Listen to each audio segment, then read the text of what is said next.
Bonjour mes chers étudiants en première année. Je sais que vous vous posez beaucoup de questions sur le module. Ne vous inquiétez pas, en rentrant en présentiel, on reprendra tout cela et on répondra à toutes vos questions. En attendant, j'essaierai de faciliter un maximum le cours. Littérature, on parlera de littérature en relation avec l'histoire et une période bien précise. Au premier semestre, nous allons étudier la littérature du Moyen Âge.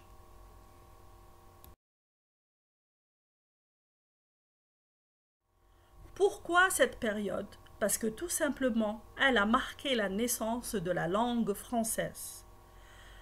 Avant cela, on ne parlait qu'en latin, on écrivait en latin. La littérature française naît lorsque les poètes abandonnent le latin au profit de la langue qu'on appelle langue vulgaire ou romane, l'ancêtre du français. C'est-à-dire que la langue française, celle qu'on connaît aujourd'hui et actuellement, elle n'est pas née directement, mais elle a connu plusieurs évolutions. La littérature médiévale, c'est-à-dire la littérature du Moyen Âge en France, correspond à des œuvres écrites entre l'an 1000 et l'an 1500. Vous allez vous dire, mais c'est très lent, mais c'est la période la plus longue. Le Moyen Âge comporte plusieurs siècles. Mais ne vous inquiétez pas, nous allons travailler courant par courant, période par période, et en faire en sorte que ça soit structuré.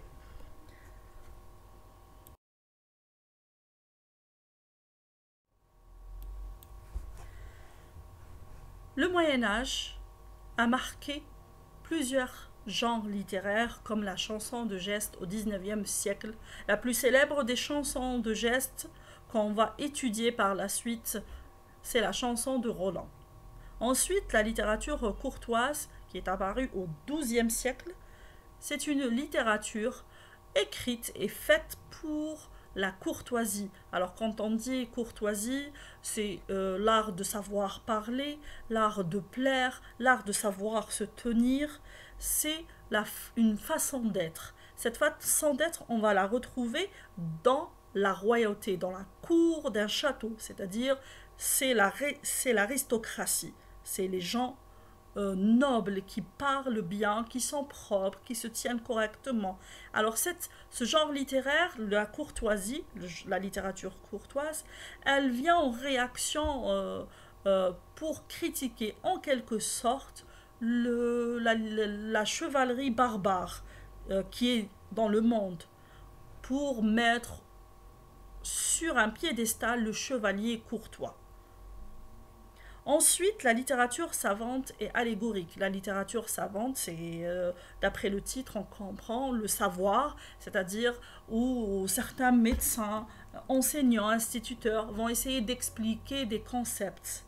Allégorique, là, c'est un genre qui va devenir par la suite une figure de style. Allégorique, parce que on va utiliser on va parler par des concepts abstraits, non pas concrets, c'est-à-dire abstrait, c'est tout ce qu'on ne peut pas toucher. Ne vous inquiétez pas, ça vous semble compliqué, je le répète parce que je sais que j'ai affaire à des premières années, mais ces concepts-là, vous n'allez pas à les retenir tous aujourd'hui, c'est juste, je suis en train de vous annoncer en quelque sorte le programme du premier EMD. C'est-à-dire qu'on va les revoir en détail et je vais vous les expliquer un par un. La poésie lyrique, les fabliaux, vous connaissez les fables, comme les fables de La Fontaine, etc., où on donne la parole aux animaux. Et enfin, la littérature bourgeoise et satirique, c'est-à-dire la littérature de la bourgeoisie. Elle est satirique parce qu'elle est là pour se moquer de la royauté, etc., etc.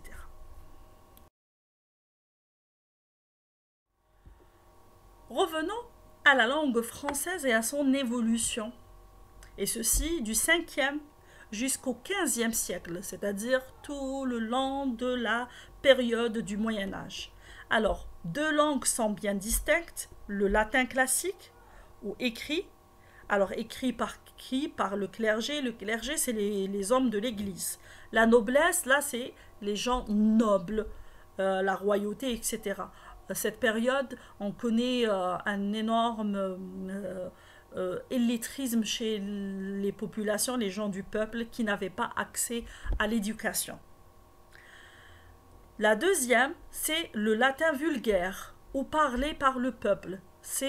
On l'appelle vulgaire, ce n'est pas un terme péjoratif, c'est juste pour dire qu'il est moins soutenu que la langue officielle qui est le latin. C'est plus vulgaire, c'est-à-dire qu'il est accessible au peuple, utilisé par les marchands, les soldats romains, repris par les locaux, c'est-à-dire ceux qui vivent dans une région bien précise, adapté aux dialectes locaux. Donc, il a subi plusieurs transformations. L'apparition d'une nouvelle langue. On va revenir sur l'apparition de la langue française parce qu'elle est quand même importante. C'est à partir de là, on commencera à écrire et quand on écrit une langue, les traces écrites vont devenir de la littérature. Au IXe siècle, la langue romaine, on appelle aussi le roman, mais pas à confondre, à faire attention à ne pas confondre avec le roman qu'on lit. C'est une langue. Alors, on voit la langue d'Oïl, qui est parlée au nord, et la langue d'Oc, qui est parlée au sud. Aujourd'hui, une région en France s'appelle Languedoc. Les inspirations littéraires, c'est-à-dire d'où vont puiser, d'où vont ramener leur inspiration pour produire de la littérature. Alors les auteurs vont puiser de 3 sources différentes. La matière de France, c'est-à-dire les exploits, tout ce qui ramène aux exploits de rois de France. Exemple, Charlemagne et ses soldats, sa famille, etc. La matière de Bretagne, ce qu'on appelle aujourd'hui l'Angleterre. Alors la matière de Bretagne, c'est les légendes donc celtiques, etc. Comme la légende d'Arthur, le roi, les chevaliers de la table ronde, etc. On s'inspire de lui. Il y a aussi la troisième, la matière antique. Alors quand on parle de matière antique, là, on est en train de faire un retour en arrière, c'est-à-dire bien avant le Moyen-Âge, bien avant le 5e siècle, on est en train de revenir dans l'Antiquité, dans le passé, la Grèce et l'Empire romain. Là, on peut parler des personnages comme Ulysse, les personnages mythiques, légendaires, même les créatures légendaires que vous devez connaître aussi.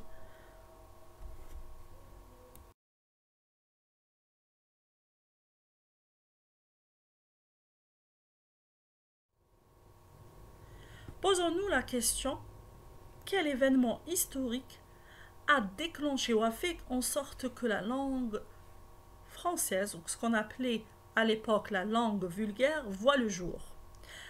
Les sermons de Strasbourg. Les sermons de Strasbourg constituent les plus anciens textes français conservés. Ce n'est pas un document littéraire. Ce n'est ni de la poésie, ni du théâtre, ni un roman. C'est simplement un document officiel, un document politique, un document administratif. Sa valeur est que, à l'époque, tous les documents officiels étaient rédigés en latin. Mais après qu'il y ait un problème entre les 3 frères, les 3 petits-fils de Charlemagne, et ceci pour un partage de territoire, les 2 frères, Louis le Chauve et Charles le Germanique, ont signé une alliance entre les deux, et ceci contre leur frère aîné, Lothaire. Le serment de Strasbourg est en quelque sorte cette promesse de s'allier les deux contre leurs frères. Alors, vous vous dites peut-être pourquoi ces 2 frères ont-ils signé une alliance? Qu'est-ce qui a déclenché tout ça? Eh bien, Charlemagne, désormais mourant, devait désigner un roi, et pour cela, il avait désigné Lothaire, son petit-fils aîné, parce que les trois frères, Charles le Chauve, Louis le Germanique et Lothaire, étaient les fils de Louis le Pieux, et Louis le Pieux était le fils de Charlemagne. J'ai préparé une espèce d'arbre généalogique que je vais vous montrer par la suite. Alors, les deux frères, Louis le Germanique et Charles le Chauve, ont scellé une alliance contre leur frère Lothaire, héritier de la Lotharingie. Alors, la Lotharingie, c'est une région qui se trouve un royaume intermédiaire entre celui de Louis le Germanique en Germanie, c'est-à-dire la région de d'Allemagne, qu'on appelle Allemagne aujourd'hui, et celle de la région de Charles le Chauve, c'est la zone française, c'est-à-dire c'est un territoire entre les deux.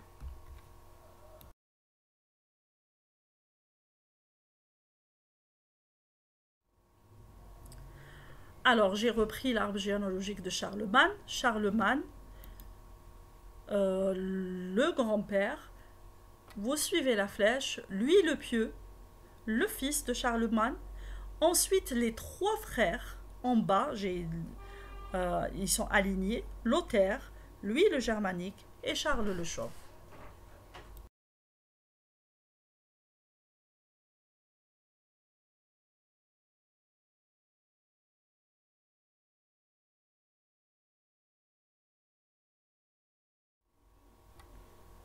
Voici un extrait du serment de Strasbourg, traduit en langue française, et ceci de la langue vulgaire. Le serment en question. Pour l'amour de Dieu et pour le salut commun du peuple chrétien et le nôtre, à partir de ce jour, autant que Dieu m'en donne le savoir et le pouvoir, je soutiendrai mon frère Charles de mon aide et en toutes choses, comme on doit justement soutenir un frère, son frère, à condition qu'il en fasse autant pour moi et que je conclurai jamais aucun arrangement avec Lothaire, qui, à ma volonté, soit au détriment de mon dit frère Charles. Alors j'ai souligné en jaune deux phrases, c'est les promesses. La première, je soutiendrai mon frère Charles, c'est un soutien ou lui apporter de l'aide en cas de guerre, etc. Le deuxième, je ne conclurai jamais aucun arrangement. Et ceci à condition qu'il fasse la même chose. Et c'est ce qu'il va faire. Le serment de Strasbourg a été fait par les deux frères. Le premier s'est adressé dans la langue où que le peuple parle, c'est la langue vulgaire pour que le peuple puisse comprendre. Et le second aussi, il a fait pareil pour que son peuple puisse comprendre. Et voilà, le premier cours est fini. Si vous avez des questions, n'hésitez surtout pas à me les envoyer par mail. Je me ferai un plaisir d'y répondre. D'ici là, bon courage et merci pour votre attention.